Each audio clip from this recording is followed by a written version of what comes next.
I wasn't supposed to be in her kitchen that late. It started with the radiator in my apartment upstairs. It wouldn't stop groaning like it had swallowed gravel.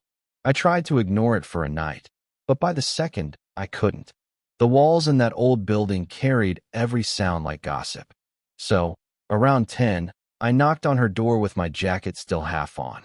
She opened it in a sweater, hair tied back the way people do when they think no one's going to see them. "Sorry," I said, shifting my weight. "The heaters, well, it sounds like it's dying." She sighed, not at me, but at the building itself, and motioned me in. "Let me grab the tools." That was my first mistake, maybe, stepping past her threshold. Her kitchen was warmer than mine, filled with the smell of chamomile tea and something faintly citrus, the kind of scent that clung without trying. I stood awkwardly, hands stuffed in my hoodie pocket, while she pulled open a drawer and rummaged for a wrench. She muttered something under her breath about the landlord cutting corners, and I laughed. Not loud, just a short exhale that made her glance at me. "You find that funny?" she asked, but her tone wasn't sharp. "Just true," I said. Her mouth curved a little, not a smile exactly, but close. We went upstairs together. She crouched by the radiator, sleeves pushed back, her fingers brushing cold metal. I knelt beside her, offering to hold the flashlight from my phone. She didn't ask, but she didn't tell me not to either. For a while, it was just the sound of the wrench clicking and her steady breathing. My knees ached from the wooden floor, but I didn't move. "You're quieter than most tenants," she said suddenly, without looking up. "I guess I keep to myself." "That's rare," she murmured, tightening a bolt. I didn't know what to do with that, so I said nothing. After she finished, she sat back against the wall, brushing a strand of hair from her face. I noticed her hands, steady, practical hands, nails short. My eyes lingered longer than I meant to, and when she caught me, I flicked them away, pretending to check the radiator. It rattled once, then stilled. "Fixed, for now," she said, exhaling. We stayed sitting there a beat too long, side by side on the floor. The silence wasn't empty. It pressed against my chest, like waiting for a thought to form. "Thanks," I said finally, though it came out rougher than I meant. She nodded. "Try to get some sleep." I stood, brushing my palms on my jeans. She didn't rise right away. When she did, she smoothed her sweater, not looking at me. At the door, I almost said goodnight, but she was already turning toward the stairs. My mouth stayed half open, and then I closed it. Back in my apartment, I made tea I didn't drink. My phone lit up twice with friends' messages I didn't answer. Instead, I sat there replaying her hand steadying the wrench, the faint curl of her mouth, the way her kitchen light had made her hair look softer than I'd noticed before. It should have been nothing. Just a repair. Just a neighbor helping out. But then, close to midnight, my phone buzzed again. A text from an unfamiliar number. Did the heater hold up? I stared at the screen longer than I should have. Thumb hovering, heartbeat not matching the quiet of the room. I didn't know it then, but that was the beginning of something I wouldn't be able to forget. Her text sat on my screen like a candle in a dark room. Did the heater hold up? I typed out, "Yeah, thanks," then deleted it. Tried again, "It's fine now." Deleted that too. What finally went through was, "Still working. Appreciate it." No emojis. No exclamation point. Just safe words. She didn't reply right away. By the time I brushed my teeth and climbed into bed, I figured she wouldn't. But 5 minutes later, another buzz lit the nightstand. Good. Try to get some rest. It shouldn't have made me smile, but it did. The next morning, I found myself knocking on her door again. Not because of the heater this time. I'd left my laundry bag sitting in the hallway the night before, and someone had tripped over it. A snap strap. When she opened the door, she had reading glasses perched on her nose and a pen in her hand. I almost apologized for interrupting. "Morning," she said. Sorry to bother you again. I think I broke this." I held up the bag like a guilty child showing a cracked toy. She gave me a look, amused but not unkind. "Bring it in." Her kitchen felt the same as last night. Warm, faint tea smell, but different in daylight.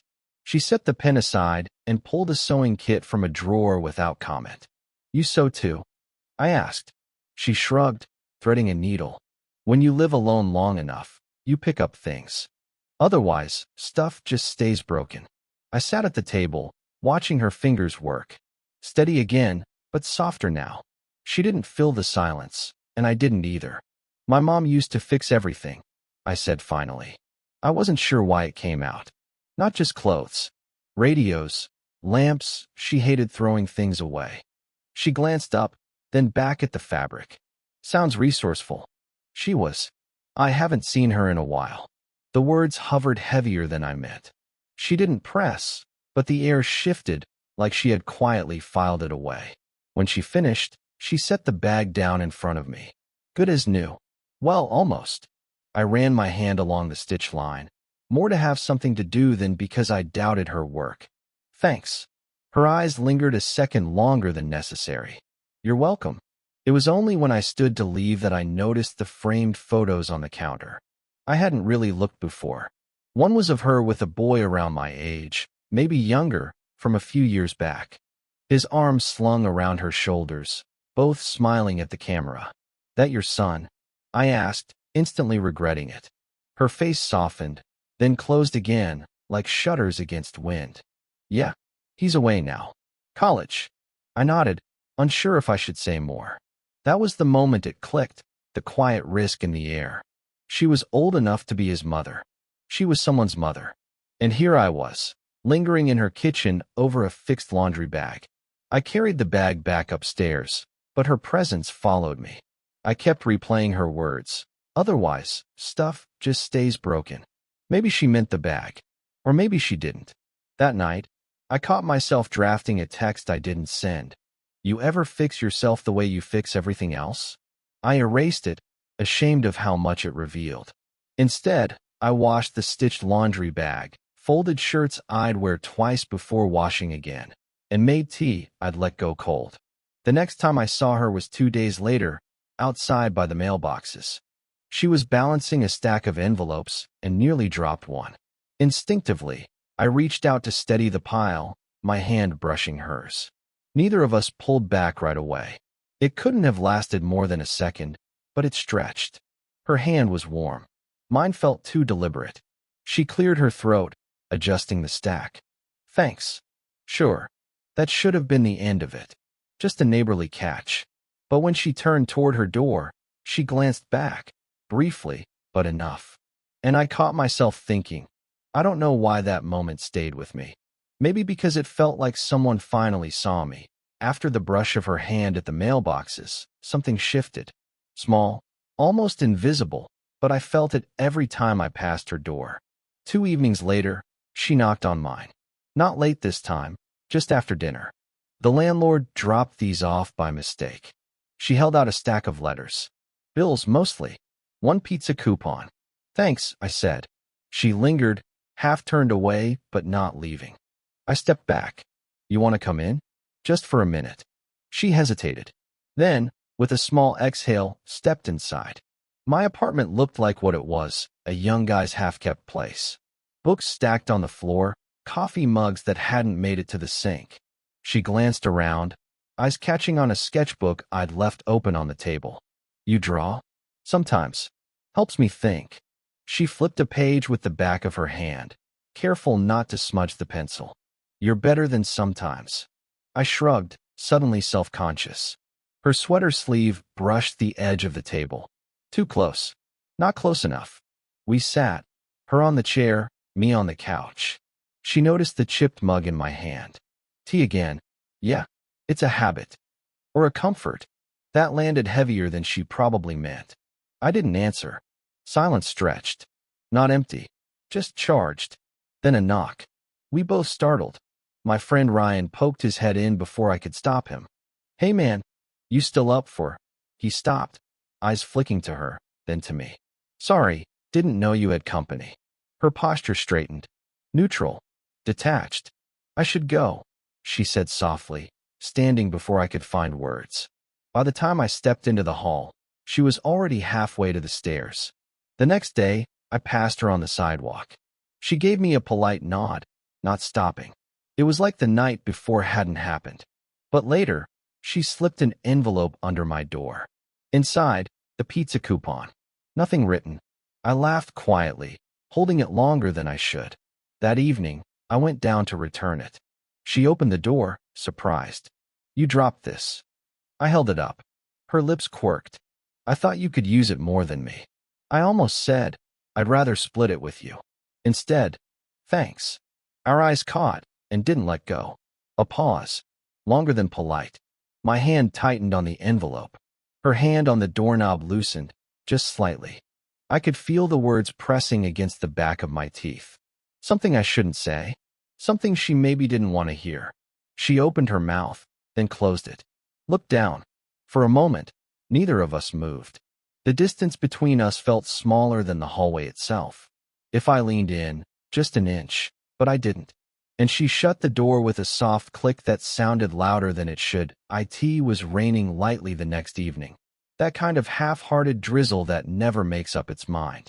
I was walking back from the corner store with bread under my arm when I saw her sitting on the bench by the entrance. No umbrella. Just her sweater pulled tight around her, hair a little damp at the edges. "You'll get sick," I said before I could stop myself.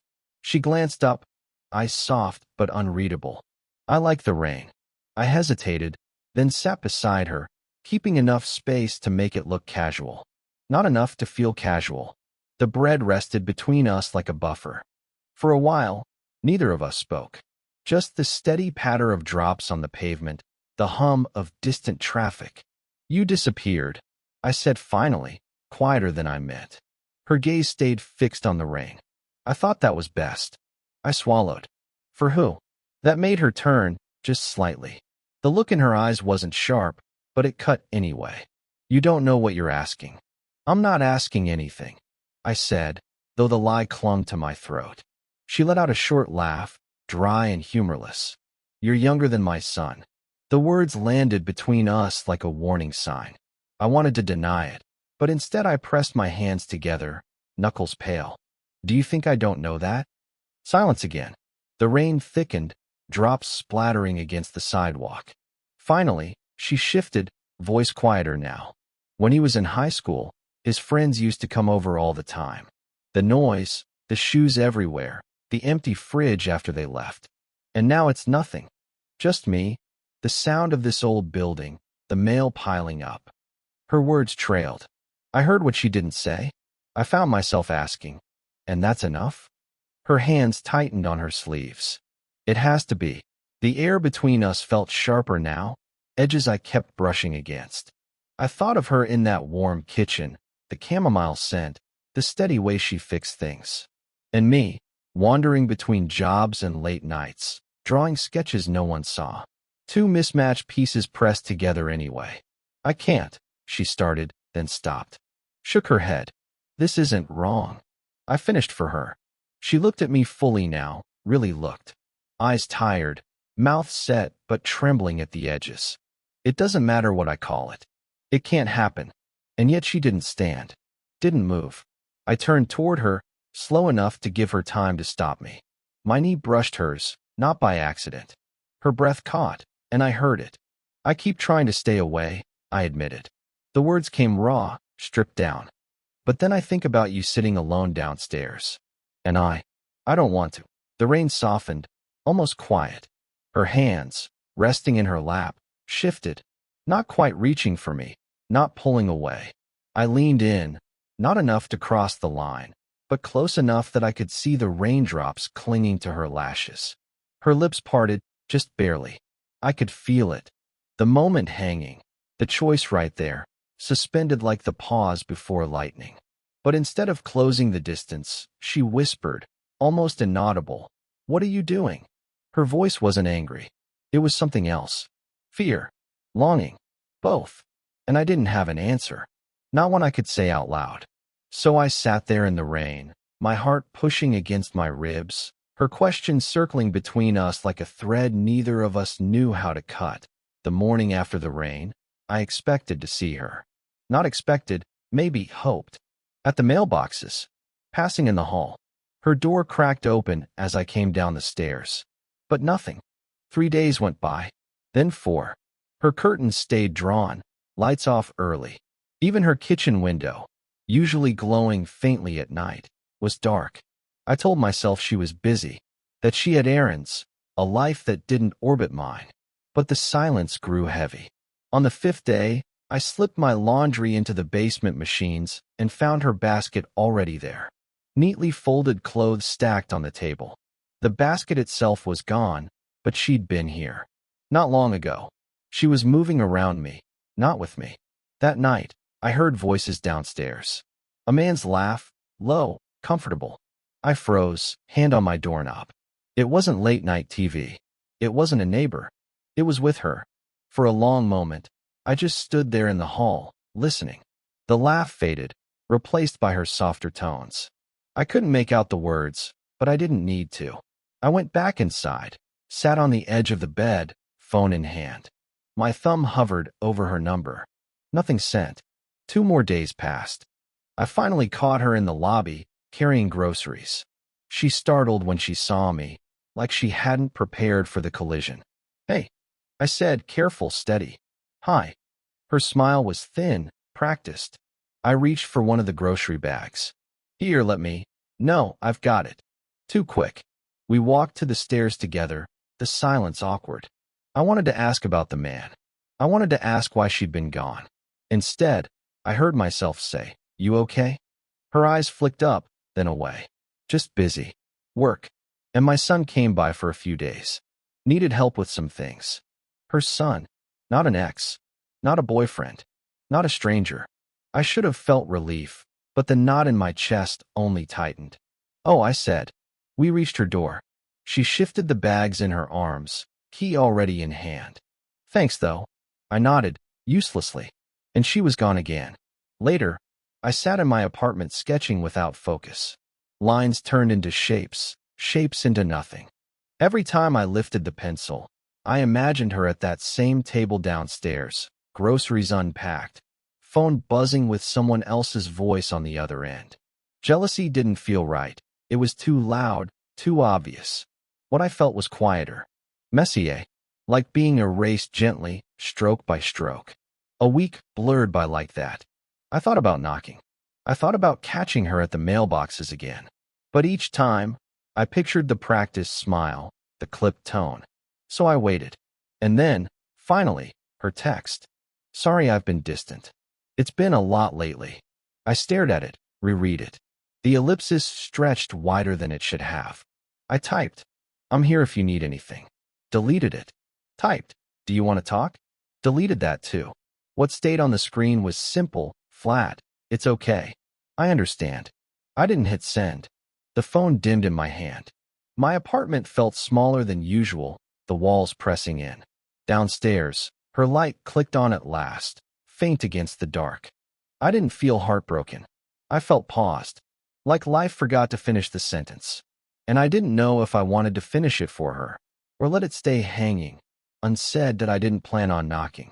I'd promised myself I wouldn't. But my feet carried me down the stairs anyway, like they'd made up their mind before I had. Her light was on. I could see it through the narrow slit under her door. I stood there too long. Long enough that anyone passing would think I was lost. My knuckles finally tapped before I could talk myself out of it. The door opened a crack, then wider. She looked tired. Not disheveled. Just worn, like she'd been holding something heavy too long. "Hey," I said. "Hi." We stared at each other. No excuses. No groceries or broken radiators between us this time. Just air. "Can I?"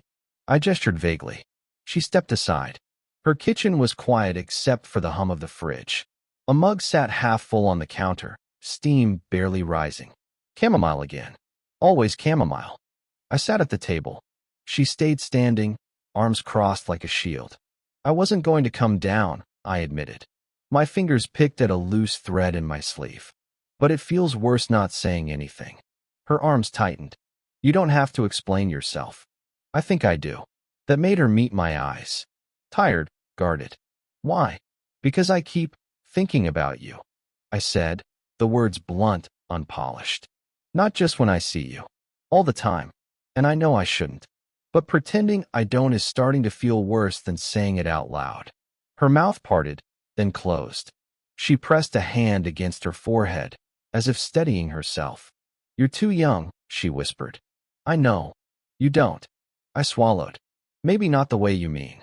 But I know enough to know what it feels like when someone matters." Her hand dropped back to the counter. She exhaled slowly, the sound almost fragile. "This isn't fair to you," she said. "Or to me. Then why haven't you told me to stop?" Her silence said more than anything. Finally, she moved to the chair opposite mine. Not close, not far. Her fingers traced the rim of the mug absently. "When my son left," she said, eyes on the steam, the house went quiet. I didn't realize how much I needed noise. A door closing, shoes in the hallway, even the mess. Then it was gone, and I guess I didn't know what to do with myself. I listened, waiting. "And then you moved in," she added softly. And suddenly it wasn't so quiet anymore. Something loosened in my chest. "I'm not him," I said. "I know. I don't want to replace anyone. My voice thinned. I don't want to be just another neighbor you forget about." Her eyes finally lifted, locking onto mine. There it was, the thing she'd been burying. Guilt, longing, fear. "You're not easy to forget," she said. The room went still. No hum, no rain, just her words hanging in the space between us. I wanted to move, to reach across the table, to let the moment tip over into something else. But I stayed where I was. Instead, I said, "So what do we do now?" Her fingers tightened around the mug. She didn't answer right away. Then, slowly, she reached across the table, her hand resting near mine. Not touching, just near enough that the warmth brushed my skin. I turned my palm upward. She hesitated, then let her fingers slip into mine. No promises, no declarations, just the soft, human weight of her hand in mine. "Okay," she said quietly. And for now, that was enough. Time didn't change everything at once. It never does. But little by little, the rhythms of life bent toward something steadier. She didn't vanish behind closed curtains anymore. I didn't hover at my door, waiting for footsteps that never came. We settled into something, unspoken, fragile, but real. Some mornings, I'd find her already outside on the bench, sipping tea from her thermos. I'd bring my coffee down, still black and too bitter, and sit beside her. We didn't always talk. Sometimes we just watched the buses groan past at 8:47, the same way every day. Other times, we traded pieces of ourselves in careful fragments. She told me about the summer she spent working in a bookstore, how the dust always clung to her clothes. I told her how I once drove all night just to see the ocean at sunrise, and how it looked nothing like I'd imagined. We never tried to turn these stories into lessons. We just let them sit there, like folded laundry on the table. Enough. Her son visited once in October. I heard his laugh echo through the hallway, louder than mine ever was. I stayed upstairs that weekend, sketching, restless. On Sunday night, after he left, she knocked on my door. She didn't come in, just leaned against the frame, looking tired but softer. "Thanks for giving us space," she said. "Of course." Her eyes lingered. "Still okay?" "Still okay," I said, and I meant it. Winter brought its own rituals. She'd invite me in when the radiator downstairs clicked too loud, and we'd sit at her table while the kettle hissed. She never asked why I lingered after the tea was gone. I never asked why she set out 2 mugs instead of 1. It wasn't romance the way people imagine it. No fireworks, no sweeping gestures, just a closeness that fit quietly into the spaces of our days. Sometimes I caught myself sketching her hands, the way they curled around a mug or tightened the lid of a jar. Not perfect hands, steady, practical, the kind that fixed things.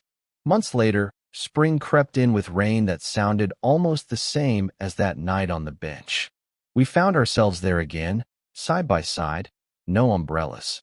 She tilted her head back, letting the drops land on her face. I watched, remembering the first time I'd seen her like this. "You still like the rain?" I asked. "I don't know," she said, "but I like it better with company." Her fingers brushed mine, casual, but not casual. I turned my palm upward, the same way I had in her kitchen months ago. This time, she didn't hesitate. I didn't feel like life had changed in some grand way. Bills still came. The building still groaned. Work was still work.